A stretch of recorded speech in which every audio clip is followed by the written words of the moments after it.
Hello ladies and gentlemen, this is Chef Paolo Monti from Lucca, Italy, and many of you have been with me at the cooking classes, and this is another one of the series of instructions and classes that we're going to do today. So today we are going to talk about knife skills and the types of knives that we need, and also how to sharpen them. So what kind of knives is there? This is a chopper. It is used for chopping bones, in particular chicken, because it's a small one. This one is used for cutting roasts or ham. It's a very long one and nice and sharp. This one is for cheese or cakes, or also meat. This is a boning knife and is usually held like that. So we cut around the bones to, for example, debone a lamb leg. But these knives are not used much in the home. Then there is a bread knife. Okay, bread knife. The bread knife is only used for bread. A lot of people use this kind of knife or a smaller one with the serrated edges for cutting tomatoes because their knives are not sharp at home. And that is a problem. So if your knives are not sharp, it's okay to use it, of course. Then we have the chopping knife. So the chopping knife in a kitchen, especially chefs, they really use only one knife. This one was a little bit bigger also.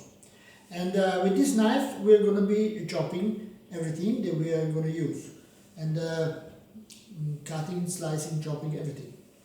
And we have to keep it sharp. So here is how we do it in a professional way to chop knives. Here we go. This is slow motion, this is fast, this is slow motion. So this is for you, it's difficult to do because you're probably afraid you're going to cut your fingers. And as you can see from this handle, it's the tip of the knife has hit it many times. So here's a safe way to sharpen your knife using one of these. Okay, you may have one and you never used it. So you put this down and then you keep the knife at an angle, a sharp angle, and then you draw it towards you, and you do the other side and keep doing that. So like slicing downwards, make a little pressure, little pressure like that. Try and keep the same angle, maybe too slowly, you know, and your knife is sharp. Never wash the chopping knives in the washing machine. The washing machine, I don't know what it does to the knives, but it does them. So you wash your knife by hand with a soft sponge, dry it, and if you have a sleeve, put a sleeve in it to keep the edge sharp. Or maybe you may have one of those drawers where you put the knives in and they don't touch each other. This is especially important for this because it makes your work so much easier if you use this kind of knife. So next we're going to show you how to chop onions, carrots and zucchini and tomatoes and make diced tomatoes, sliced tomatoes, okay? So today we are going to learn how to cut onion, tomato, zucchini and carrot, okay? You start with the onion. First of all, when you're chopping, don't chop like this. You will only ruin the knife. To have the best results, you keep the tip of the knife on the chopping board and then you do like this. This is like having a lever, no? So, and you use the knife nearest the handle. Don't cut with the tip because it's very difficult to cut because it wobbles. It's very difficult to keep steady, so you will have difficulty to aim. But if you do it like that, the knife will always be straight and you can move it in this fashion. So, how to cut onion, or in this case, so we cut top and bottom off, and cut in the middle, and then we remove the skin. Some onions are easier and some are more difficult. This is nice onion, one big egg. I always like to work with nice vegetables, you know. I don't like root vegetables or anything, or not fresh. Can be raw but not fresh. It's fresh wood. Hello. So you can cut in two ways. You can cut like this and make sliced, okay? So in this case, I'm using the knife like that. Or you can also do it like this, see? And I use the knuckle to guide the knife. And I'm digging my nails in the vegetable or whatever I'm cutting. The last part. So this is one sliced, okay? And this is chopped. So to chop the vegetables, first of all we'll remove this slightly damaged part. Here what we're going to do, we're going to cut. First like this, but we don't want to cut this end, okay? Don't keep the knife like that. The tip of the knife must be behind that line, okay? Like that. So like that. Again, use the finger to guide your knife, but don't cut yourself. Then you do a horizontal cut. Keep your knife horizontal, okay? About halfway up, not all the way through. We don't want to separate this end, okay? And then we're going to cut as thin as you can, and your onion is already chopped. Look at that. Amazing! Awesome! OMG! I love to use all these expressions. You have to be careful because these knives are really sharp, and if they cut you, they do a really good job. Okay. Alright. So, we've made sliced onion and chopped onion. For example, when to use sliced onion, when to use chopped onion. It depends a lot on the recipe, but basically, if you want to caramelize the onions, then you will you will slice the onions instead of chopping them. If you want to saute the onions for being part of the dish where you want them to dissolve, then you chop them. If you try to caramelize chopped onion, they will burn before they are caramelized. Okay, so next we're going to do the tomato. And the tomato, first we remove the stem.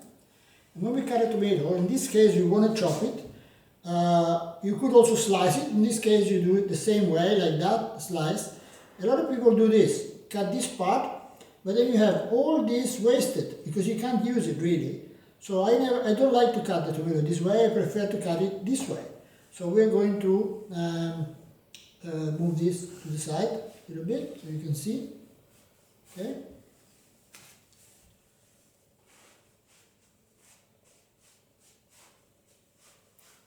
Alright, here we go. So we're going to slice the tomato. This is a sign of a good sharp knife. If your knife goes straight through to the tomato with no trouble.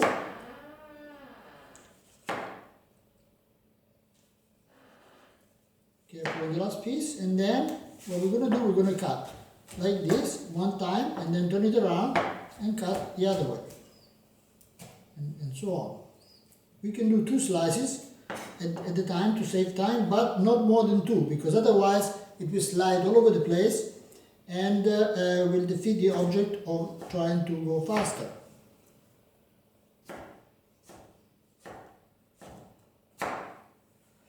When you're chopping, it's good to try and chop everything the same size, because that way it will cook all at the same time. If you have one big piece and one small piece, the small piece will cook faster and the big piece will still be hard.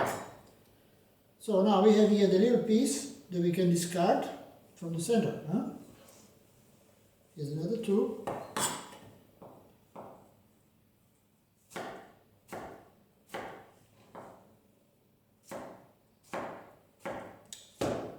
Try and sharpen your knives every time that you use them. This way they will always be in good shape and will make your job so much easier. It's actually easier you cut yourself with a blunt knife or a slightly blunt knife than with a sharp knife, because a sharp knife will go through the vegetable without any problem, without resistance, and whereas the blunt knife will offer resistance because it's not going through the vegetable properly, and so it might slip and cut you.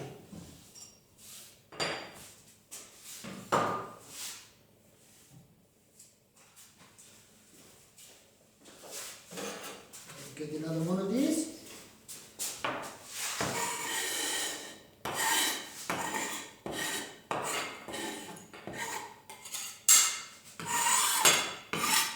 Perfecto.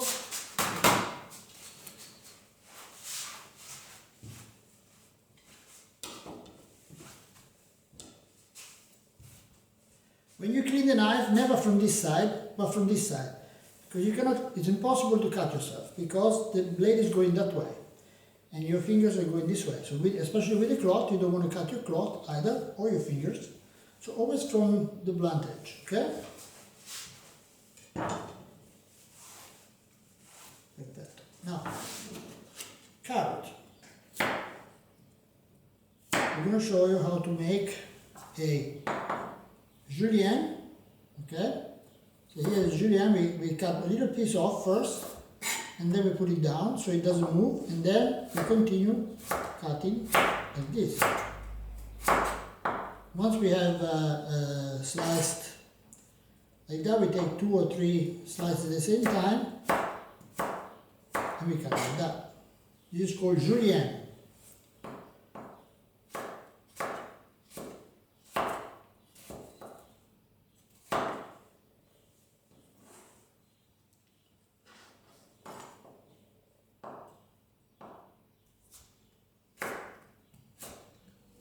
There you go.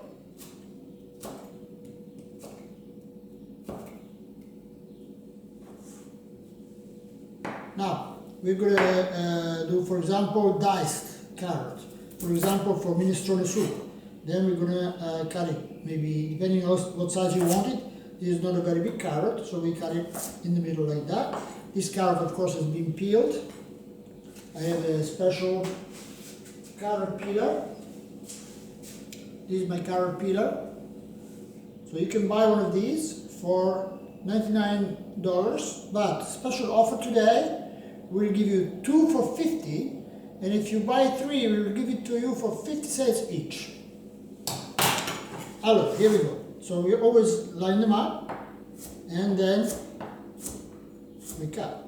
Now, always be careful with your fingers. Have respect for the knife, because just like your cat, if you upset it, it'll bite you. There you go. Perfetto. Beautiful. Julienne and diced. Then we do the zucchini. Okay, zucchini, I want to show you one way that we're going to use, like we cut zucchini in the kitchen. So we have the thumb here, and then we dig the fingers, and we have the knuckle, okay? So we can guide the knife with the knuckle, or like this also.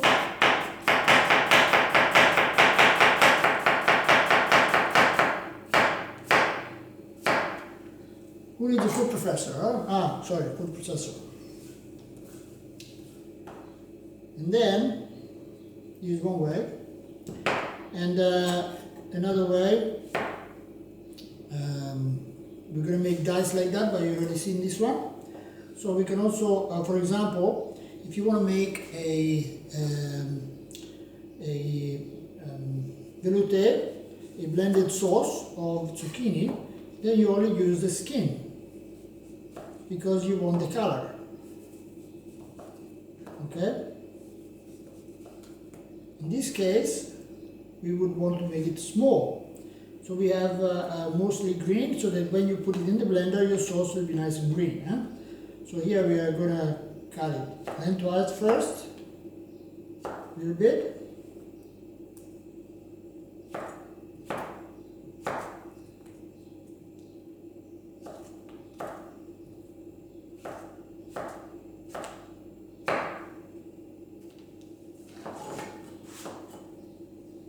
we're going to cut it small, okay? So see the knife is like on a rail here, and it's going like that.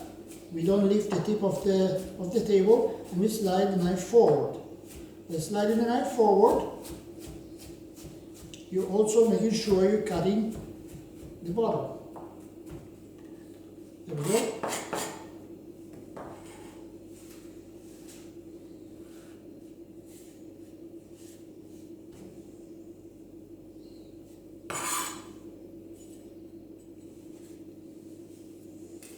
So next we're going, so what to do with this? You can cook it, okay? So this one here you're gonna saute maybe with a little parsley, a little garlic, olive oil, and cook it in water with a pinch of salt, and then put it in the blender. It'll be nice and green. Next we are going to do garlic. So how to do garlic? First of all, let's say you want to make a lot of garlic, like crushed garlic. So we're going to slice the bottom of this garlic all at once, okay, like that, and then each garlic, the skin is freed because, oopsie, what is holding the skin together is the root, this part, huh? So this part is attached to the root, and it keeps the skin together and tightly on the garlic. So how to peel the garlic? First of all, you have to cut off the bottom. So you can also do it one by one, of course. So what you want to do is either smack it, okay, or crush like that. So if you don't feel safe, you can do it like that as well. In the kitchen, we like to be macho, you know what I mean? So we smash it like that. There you go. And then the skin comes really easily off. Look at that. Amazing. Awesome. This is an awesome trick. Huh? The next thing we're going to do, we're going to put it in the blender with some olive oil. Huh? But this will be another lesson. See how easy it is? Awesome.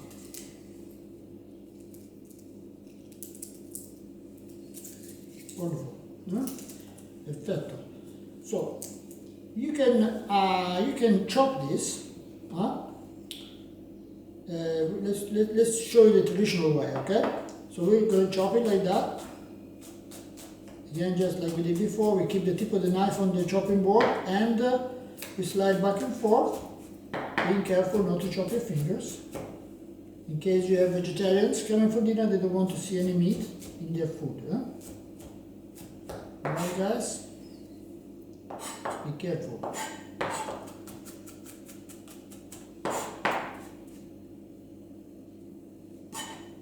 Always start with fresh ingredients. A good chef can make good food also with mediocre ingredients, but if you have good ingredients, it's so much easier because nice fresh vegetables, fresh meat, fresh fish has all the flavor inside, and it doesn't require much work. So, whereas if something is not so fresh, you need to cover it up with sauce and wine and marinade and this and that to hide the fact that it's not so fresh. And this is the main difference between French cuisine and Italian cuisine. Italian cuisine, you want to taste your food, but French cuisine, especially international French cuisine, not so much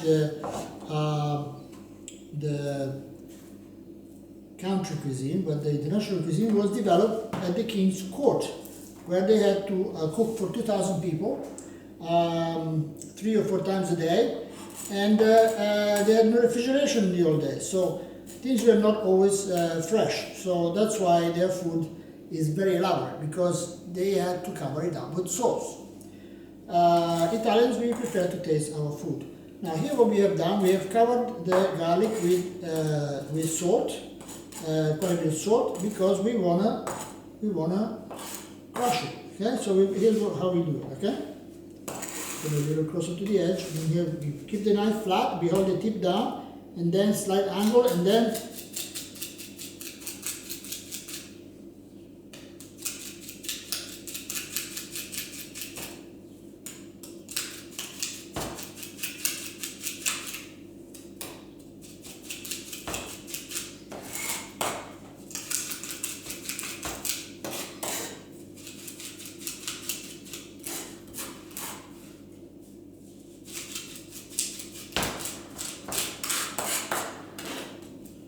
Do it one more time. Every time we go over it, then it becomes thinner because the salt crystals help to crush the garlic because the salt crystals are sharp. See?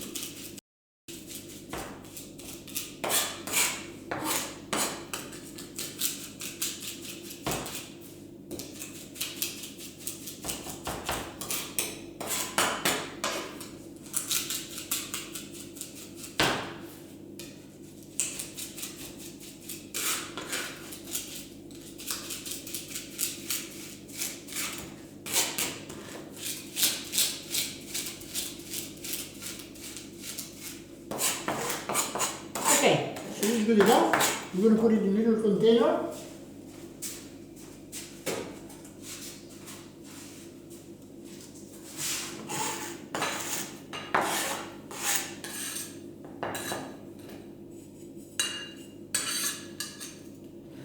And cover it with olive oil.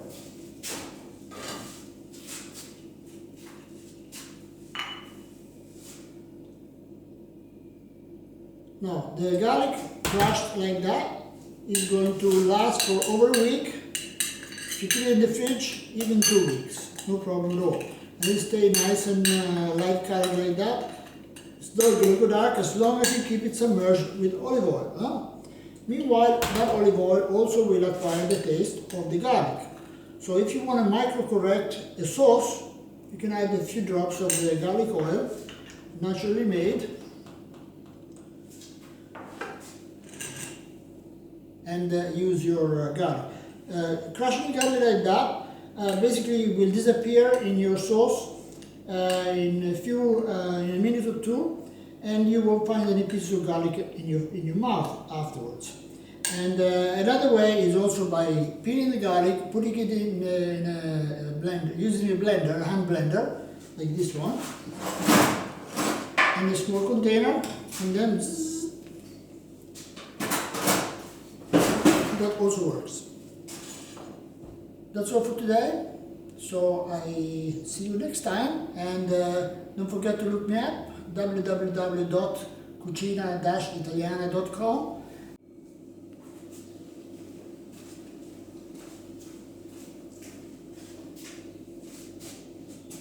So ladies and gentlemen, this concludes the class for today, this short class about chopping. But learning to use a knife is very, very important because it makes your job so much easier. Just buy one knife, a good professional knife. Maybe go to a restaurant supply store and you can get a good professional knife that's going to cost you half of what you will pay in one of the department stores. We will be doing more of these classes after this on different topics: how to make pasta, how to make risotto, how to make fish, and so on and so forth. And so if you come to Italy, please come and visit us. Don't forget to look up my website, www.cucina-italiana.com, www.cucina-italiana.com, cucinaitaliana.com. And look at one of our programs, either the half-day cooking classes or the 3-day or 7-day programs. We have many half-day cooking classes of all types, including vegetarians and vegan. And for the 7-day classes, we have some lovely side trips including the visit to Lucca, a guided visit to Lucca. We have a visit to the market, a wholesale market where we will see fish, meat, vegetables, and wine, cheeses, all kinds of things. And a great side trip to Parma to see how to make Parmigiano Reggiano, prosciutto di Parma, and balsamic vinegar of Modena. That in itself is an amazing trip that not many Italians have ever done. So going there is a great privilege. I am very happy to go there every time because for me it's a new experience every time. If you are coming to Italy, we have 2 hotels in Pisa, right near the tower, Relè dei Fiori and Relè dell'Orologio. One is 3-star and the other one is 4-star, but beautifully decorated, a little bit Liberty. In Lucca we have the apartments where the clients who are doing the 7-day program are staying, for beautifully renovated apartments, and also a bed and breakfast called Il Giardino di Lucca, which is right next to the wall, and you can walk into the center in a few minutes. And this has also been renovated. We finished the renovation just before they closed everything down for the coronavirus. I thought that was excellent timing. What do you think? Huh? Great, huh? So, anyway, I'm happy to do this for you, as many of you are not going to be able to come to these cooking classes. But if you want to give a small donation, please do so, and I will indicate this on my website. So until I see you next time, buon appetito!